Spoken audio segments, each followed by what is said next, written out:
தெளிவான இரவு வானிலை அறிக்கை. வங்கக்கடல்ல மொந்தா புயலானது உருவாயிருக்கு. இந்த மொந்தா புயல் தொடர்ந்து மேற்கு, வடமேற்கு நோக்கியே நகர்ந்து ஆந்திராவுக்கு போப்போது.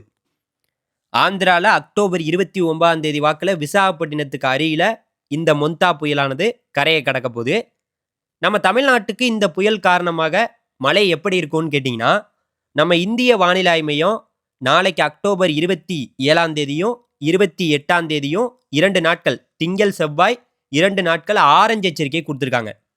நம்ம சென்னை வானிலை ஆய்வு மையம் நம்மளோட சென்னை, அதேபோல திருவள்ளூர், ராணிப்பேட்டை இந்த 3 மாவட்டங்களுக்கும் நாளைக்கு வந்து பார்த்தீங்கன்னா, அதாவது 20 சென்டிமீட்டர் வரைக்கும் மழை பெய்யலாம்னு சொல்லியிருக்காங்க. சென்னை, திருவள்ளூர், ராணிப்பேட்டை இந்த 3 மாவட்டங்கள். நாளைக்கு இன்று இரவிலிருந்தே மழையுடைய தீவிரம் படிப்படியாக அதிகரிக்கும். கிட்டத்தட்ட அந்த புயல் வந்து நம்ம சென்னைக்கு நெருக்கமாக ஒரு 300 கிலோமீட்டர் தொலைவு வரைக்கும் வரப்போகுது. நம்ம பார்க்கிறபடி பார்க்கும்போது, என்னுடைய அறிக்கையில நான் சொல்றது, சென்னைக்கு வடக்க தான் மழையுடைய தீவிரம் ரொம்பவே கூடுதலா இருக்கும். நான் காலையிலேருந்தே சொல்லிக்கிட்டு இருக்கேன். சென்னைக்கு வடக்கே இருக்கக்கூடிய பகுதி, நெல்லூரா இருக்கட்டும், அதுக்கு வடக்க போக போக தான் மழையுடைய தீவிரம் படிப்படியாக அதிகரிக்கும். சென்னையிலேயும் மழை இருக்கும். ஆனா, பாதிக்கக்கூடிய மழைப்பொழிவு இருக்காது. ஒரு மிதமான மழை, ஒரு நல்ல கனமழை கூட இருக்கலாம். ஒரு 10 சென்டிமீட்டர் வரைக்கும் பெய்யலாம்.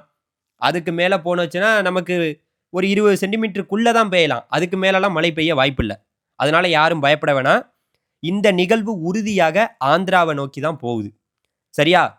தொடர்ந்து இந்த வானிலை சார்ந்த செய்திகள நம்ம சேனல்ல உடனுக்குடன் குடுத்துட்டுருக்கோம். இந்த மொந்தா புயலானது சென்னையிலிருந்து இப்ப வந்து தென்கிழக்கே கிட்டத்தட்ட ஒரு 600 கிலோமீட்டர் தொலைவுல இருக்குன்னு சொல்லலாம். தொடர்ந்து அது வந்து சென்னைக்கு நெருக்கமாக 300 கிலோமீட்டர் தொலைவு வரைக்கும் வரப்போது. இது தீவிர புயலாகவும் மாறுவதற்கான வாய்ப்பு இருக்குன்ட்டு நம்ம இந்திய வானிலை ஆய்வு மையம் சொல்லியிருக்காங்க. ஆனா, இது கரையை கடக்கும்போது, ஒரு புயலாகவே கரையை கடக்க தான் அதிக வாய்ப்பு இருக்கு. பொறுத்திருந்து பார்க்கலாம். நம்மளுடைய யூடியூப் சேனல மறந்துறாம சப்ஸ்கிரைப் பண்ணி வச்சுக்கங்க. இதே போல வானிலை சார்ந்த செய்திகள நம்ம சொல்லலாம். உலக வானிலை படங்களே காட்டக்கூடிய செய்திகள்லாம் பார்க்கும்போது, எல்லாருமே ஆந்திராவ நோக்கி தான் போட்டிருக்காங்க. ஆனா, நம்ம முன்னாடிலேருந்தே சொல்லிட்டு இருக்கோம். சென்னைக்கு நெருக்கமா வர்றனால, கண்டிப்பாக உறுதியாக சென்னைக்கு மழைய கொடுத்து விட்டு தான் இந்த நிகழ்வு வந்து ஆந்திராவுக்கு போகும்னு, உறுதியாக இன்று இரவிலிருந்து நள்ளிரவு முதல் நாளைக்கு காலையிலிருந்தே நமக்கு வந்து நள்ளிரவு முதல் மழை தொடங்கும். நாளைக்கு முழுவதும் சென்னையில மழை இருக்கும்.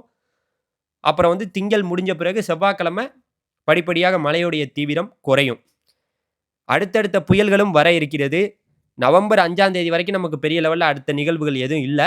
அதனால தமிழ்நாட்டுல இருக்கக்கூடிய டெல்டா மாவட்டம், எல்லா மாவட்ட மக்களுமே அடுத்த ஒரு நிகழ்வ நோக்கி காத்திருக்கலாம். மறந்துறாம நம்ம சேனல சப்ஸ்கிரைப் பண்ணிக்கங்க இதே போல வீடியோக்கு.